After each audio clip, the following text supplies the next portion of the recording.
আমার আপনার ভিতরে কত দলাদল বেড়ে গেছে, আর এক শ্রেণীকে জালেম গোষ্ঠীরা কোন ঠাসা করে রেখেছে, সেটা হলো আলেম সমাজ। ঠিক কিনা?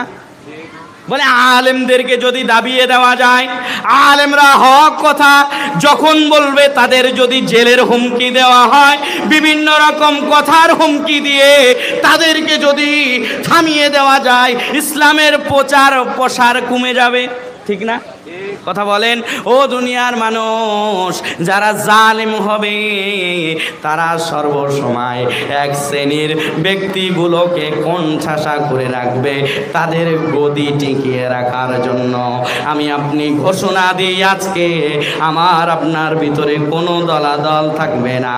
আমরা হলাম আল্লাহর গোলাম, এবং কোরআন এবং নবী সব কিছু আমাদের এক। আমরা